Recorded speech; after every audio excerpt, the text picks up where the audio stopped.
update on Tory Lanez. So he's interviewing with Piers Morgan, not Tory Lanez father, Sonstar Peterson. So let me jump into the video and you can see this is an update, right? So let's play the video.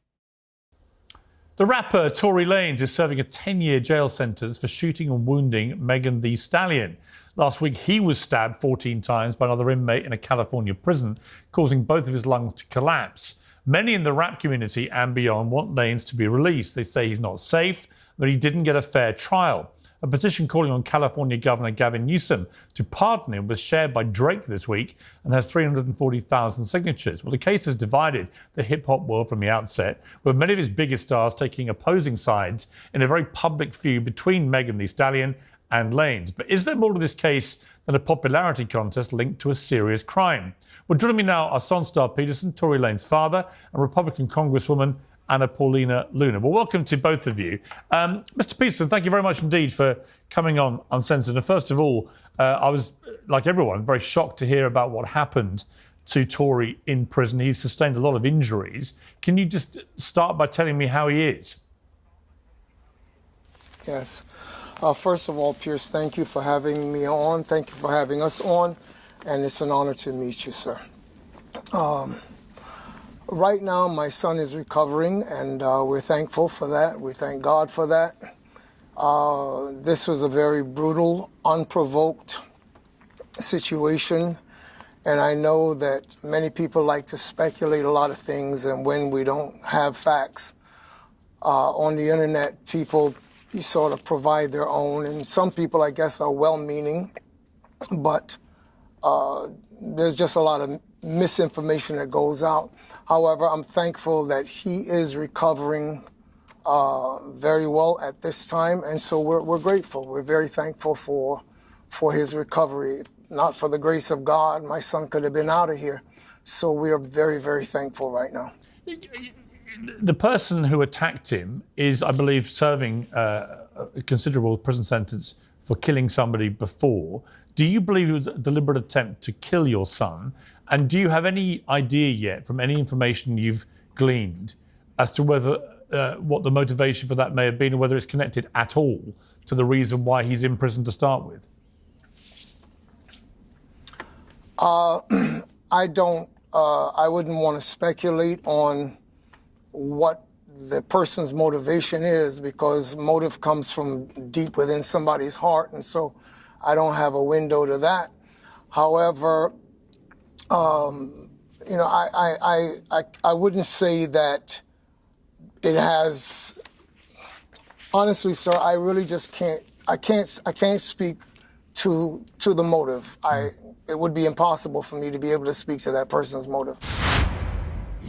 Now, everybody knows how much I enjoy my tea, and I'm very happy to say that today's show is sponsored by Peak's Pure Fermented Teas. These are Himalayan fertilizers and feel and seeing as high the longevity of a Himalayan beaker. Spoken on several. Have you spoken to your son since? I presume you have, since he was attacked. Oh yeah. We've spoken on several occasions. My family, we come together and we pray on a daily basis. This has been pretty well 5 years now, almost 5 years since this whole incident ever came to the public's attention. And since that day, we come together sometimes, most times twice a day, wherever we are in the world. We are on a phone call and we pray. And thankfully, a lot of times he is able to join us. He will, call in from the prison tablet, and we're able to come together and we pray. So since the situation happened, my wife and I, we were able to be with him from the very first day that we heard. This incident happened about 6:30 in the morning. And then by the time we were cleared to go in to see him at the hospital, by the time we got in, it was about 1:30 that afternoon. We spent practically the whole afternoon with him, following day, and then the next day after that, when he was discharged and went back. So, yeah, I've been in pretty well constant contact with him. Before I move on, I just want to ask you, are you 100% convinced that your son did not commit the shooting for which he's serving this sentence? I'm absolutely convinced. I've always been convinced. And a lot of the evidence that had been suppressed over the years, a lot of shenanigans that went on in the courtroom, are now coming to light. There's been so much foul play. And I'm not just saying this as some sort of pissed off parent. I mean, one of the things, just by way of an example, and I know that our attorneys have spoken to this, you know, they have laid out things line by line. And I want to even take this moment this is the first time I'm meeting Representative Luna face to face. I want to thank you for the masterful job you've done getting in, out over the last little while, over the last couple of days on your, on your platform so that people can know exactly what happened. But let me tell you from a parental standpoint, a parental observer of my son walking through this. I'll never forget the day when we're sitting outside of the courtroom getting ready for court to reconvene. And imagine the only independent witness, which should have been the only objective witness in this case, was a gentleman by the name of Sean Kelly. Interestingly enough, the only person that would be able to have an unbiased viewpoint of what actually happened. Imagine that the prosecution did not want to call that witness. Why? This is the only independent witness, but yet you don't want to call this person because obviously his bird's eye view will not support what you want the narrative to be. And so when we sat outside, my wife and I, we saw this gentleman come in and we sat down and it was identified for us that, oh, this is Mr. Sean Kelly. He's sitting across from us on the other side of the hallway. And as we sat there, the prosecution came out, one of their detectives or investigators rather, and one of the prosecutors, they took this gentleman, they went upstairs, I believe it was to the 14th floor at that time. By the time this man came down, the witness they did not want to call, this man came down and his testimony became so embellished with other nonsense that people who saw it just looked at it and said, this is crazy. So I saw these kind of things going on all throughout this case. People trying to bury evidence, not trying, burying evidence, a judge that refused to allow certain things to come into the courtroom or to be said and was totally biased on the part of the prosecution. So the whole thing just stunk of a setup. Just one last question, because you made me think of this. But if your son was not responsible for Megan Thee Stallion being shot, we do know that indisputably she was shot. Who shot her? First of all, the whole idea of her being shot is a speculation.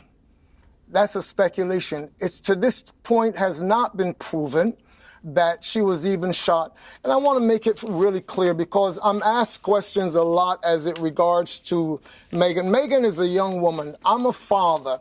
I don't have any animosity to this girl at all. We pray for her. I've said that publicly on several occasions. My son included in our prayers. We have prayed for her on many occasions. So anything that I have to say is not to put her down, make her look like this person or that person. But the reality is that in all of this, how can you have a situation where in pretrial, the police, LAPD, says that the bullet fragments they had collected from the hospital just mysteriously vanishes. It goes missing. I would think that evidence is something that is protected in any police department, but they just mysteriously go missing. So there's no bullet fragments to be presented. at trial. You have a situation where a gun is shot, and the gun, which is supposed to be your main piece of evidence, does not even show up at court, but some picture of a weapon that resembles this is the type of weapon they say that was used. The weapon does not show up at court. There is absolutely no, we hear this point of 0.1% of his DNA on the gun. Do you know what that actually means when you investigate it? Zero. That over 1.5 billion black people on the planet could have been their DNA.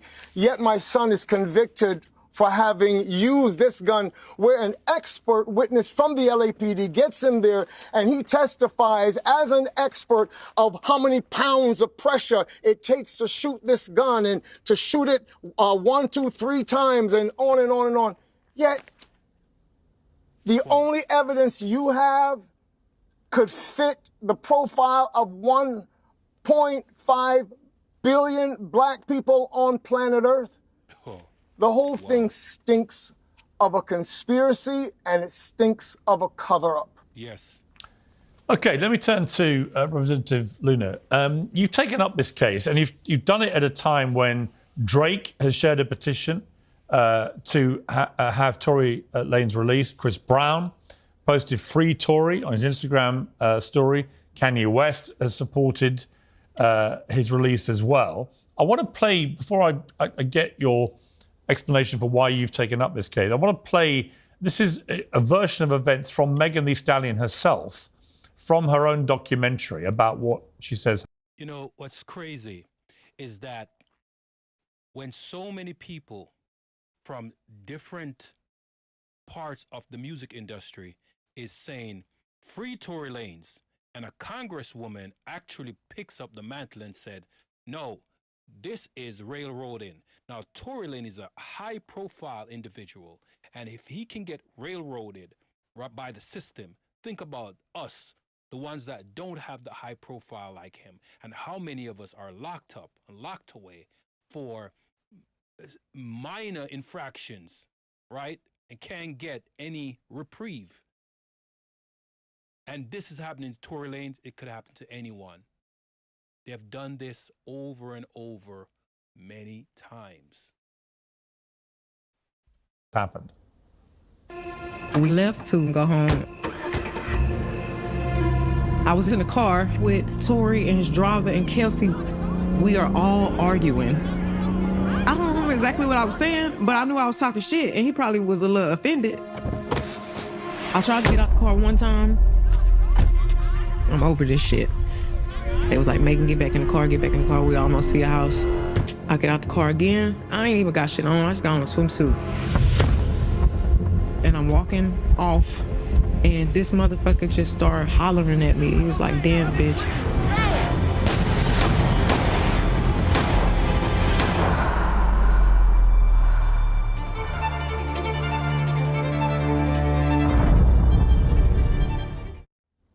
It's a very dramatic sort of recounting there in animated form of what happened. She then talked about it again in an interview with Gayle King on CBS, the morning show there, in 2022. Let's take a look at this.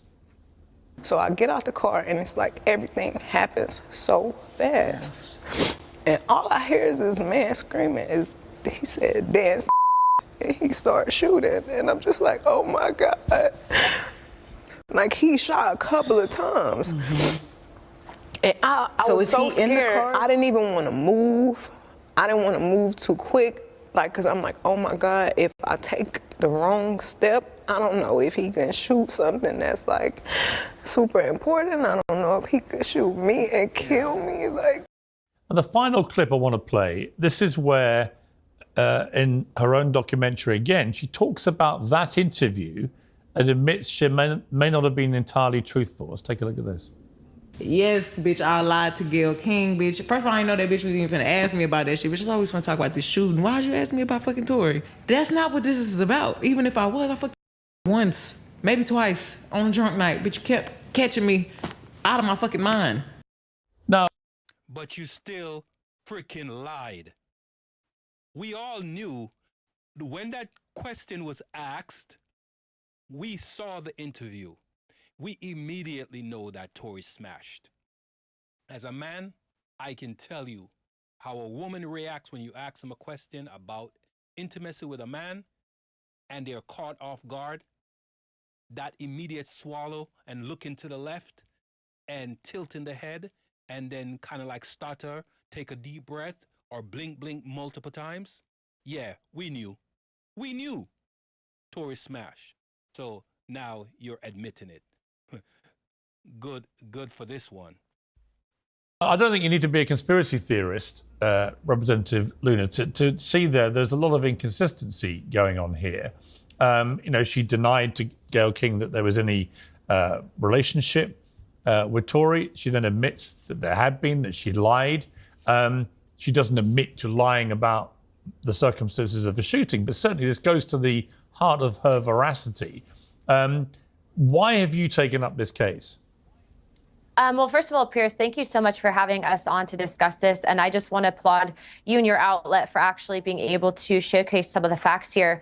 Look, I don't have any connections to the rap industry, Mr. West, Mr. Brown. The only people that I really know involved in this are Miss Amber Rose, who actually initially flagged this for me and connected me with Tory's attorney. And when I looked at the evidence, and remember, I'm a member of House Oversight and Accountability, and I actually am the chairwoman of a task force that conducts investigations, most notably into the assassination of John F. Kennedy. So I'm all about the facts. And what I can tell you is that the evidence in this case overwhelmingly speaks to the fact that Mr. Lanez is actually being incarcerated, I would say, as an innocent man. And what I can tell you is, even to your question on what happened with who indeed may have pulled the trigger and, allegedly shot Megan Thee Stallion. Look, I don't know Miss Stallion, but what I can tell you is that the evidence says that there are no bullet fragments and that there are x-rays that the legal team, Mr. Lane's team, actually has that we'll be presenting. What I can also tell you is based on the evidence that I've seen, again, that number 0.01% DNA match, alleging that it's Mr. Lane's, when in actuality, they actually did not choose to test the other 4 individuals there. No fingerprints found on the magazine. By any arguable case, if this was a murder trial, he would actually be acquitted because there is no evidence. And so what I will tell you is, one of the things that people ask is, well, why are you getting involved as a federal representative when this is a California state? He's not from, Florida, or he's not represented by a Florida member of Congress. What purview do you have? And what I will say, Pierce, is that I have a platform and I have the ability on a federal level to impact prison reform. And what I can tell you is everything in this case, I don't believe that he was actually given due process. I believe it was a stacked trial. I believe the evidence speaks for itself. And I am willing to actually cross party lines to work with the Democrats to secure pardon from Governor Newsom's office. And we're currently in the process of setting up talks with Governor Newsom.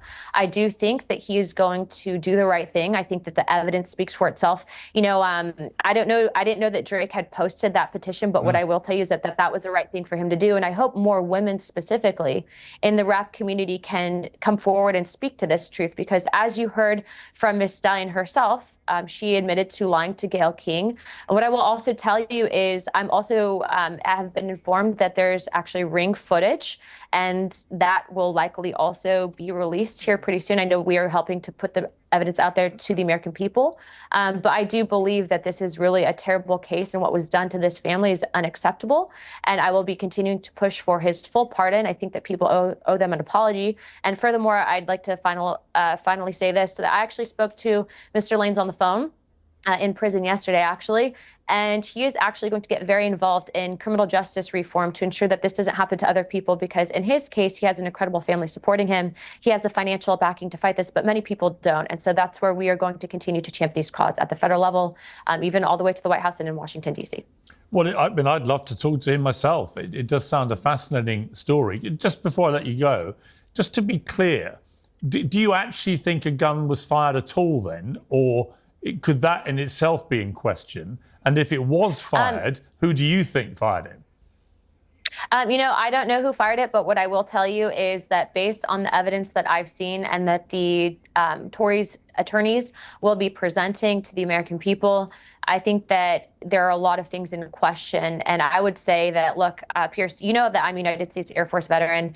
I grew up in a very rough area. I was at a high school where there was a gang shooting. When someone gets shot, there's evidence of that. My husband was shot in Afghanistan in 2014, and the evidence isn't lining up.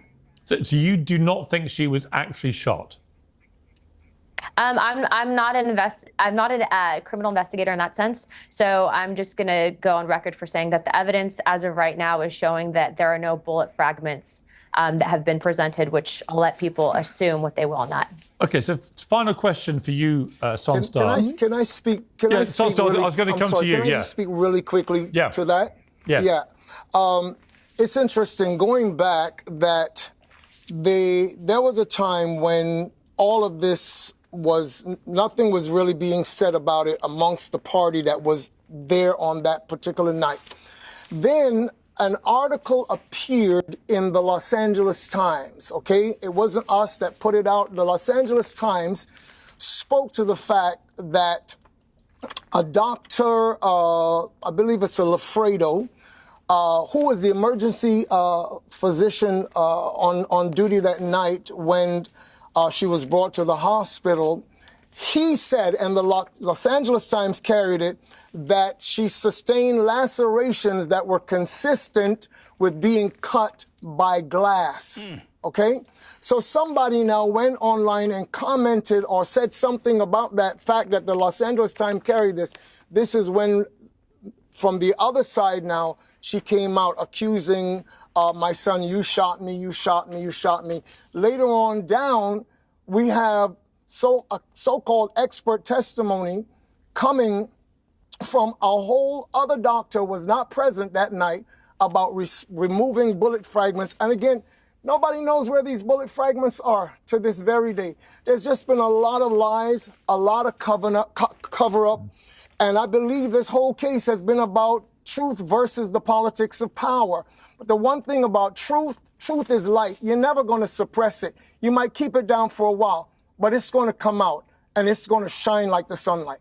Do you have a final Piers, message? If I could just, yes. Yeah, if I could just follow up and say this. Also, to the reason why Mr. Lanez couldn't speak publicly to this is there's a gag order that was placed on him by the team bringing charges. And when you don't have the ability to speak, that sends a pretty powerful message. And so part of my job is representing not just my constituents, but also ensuring that this doesn't happen in the future. And that's not right.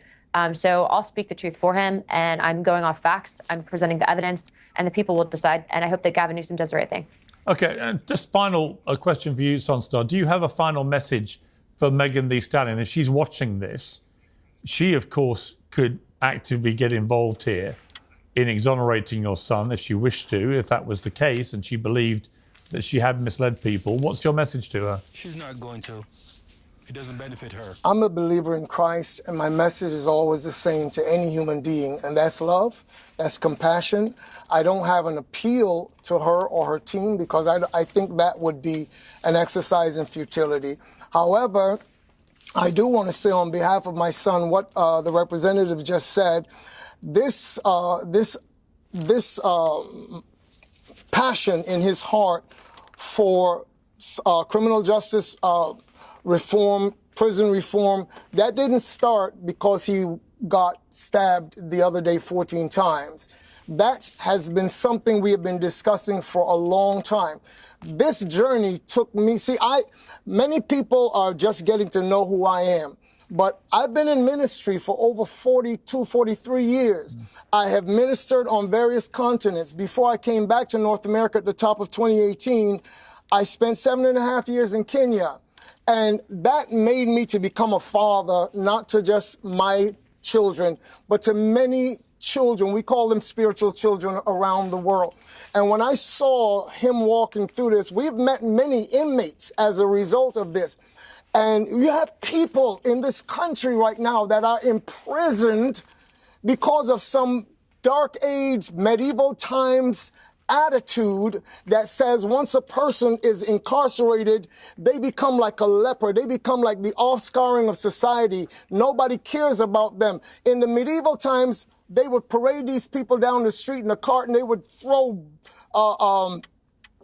rotten cabbages, tomatoes, and anybody that was locked away in the Tower of London or the Bastille in France or wherever, they were the offscouring of society. We still maintain that attitude up to this day, whether we realize it or not, how we treat people. But these are people, and their souls are being bartered and traded by billionaires who are making so much money from the federal government to keep these people in prison, and they are not being treated. The amount of money these people are making is more than enough to make sure that they are treated properly and Listen, once you are locked in prison, that the law stipulates that once you are locked in prison, you are no longer of any circumstance relevance to society. All your rights are removed, and that's where slavery exists, right? This is why once you get locked away, you are now officially back in the slavery time. Anything can be done to you and nothing will come of it, right? Nothing will come of it. But let's continue. Rehabilitated, but we consistently create this atmosphere of criminality that pushes people to commit more crimes while they're inside. They're released, they come out worse because their minds are so frayed from the trauma that they go through. We can do something about this. We are a society with resources, with means. We can do much better. And so that's why my son is going to stand on the forefront of helping people. We don't believe that violent criminals should be out, hurting people and all the rest of it. But there are a lot of people who are innocent in prison. And then there are a lot of people who have been put in prison and been given undue sentences because they're black, because they're brown. This stuff needs to stop. And we have the power as a community to stop it. Mr. Peterson and Representative Luna, thank you both very much indeed for coming on Uncensored. I appreciate it. All right. So, listen, guys. This is incredible how a high-powered celebrity or celebrities can be jammed up in the system. When they're out to get you, nothing will stop them.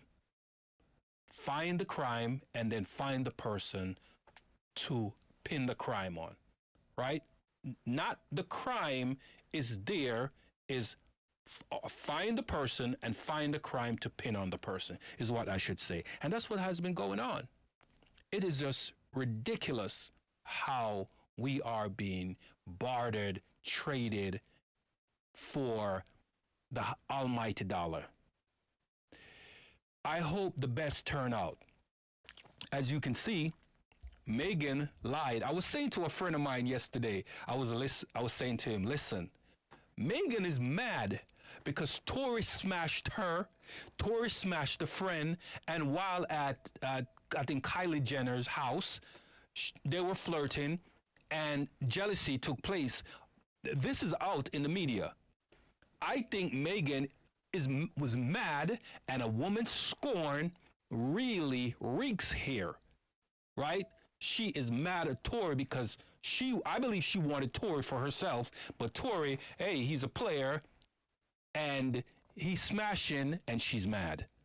And her revenge got Tory to where he is.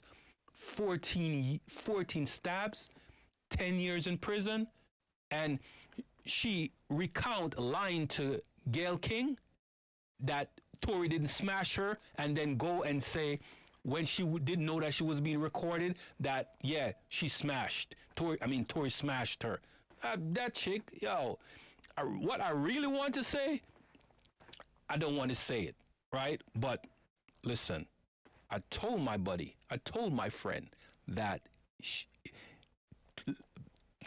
Tory smashed her, and the woman scorning her can't help. She's a vengeful bia. Finish the word. And on that note, guys, remember, be careful out there. Be careful out there, because if this can happen to a guy that has so much celebrity power, think about what could happen to us. Just think about what could happen to us. But before I go, remember, tell a friend to like, share, and subscribe, right? Don't forget to like, share, and subscribe. Help the channel grow. And remember, before I go, as I say in closing, question everything, because if you don't, you may fall for anything. Think and say. Have a good day.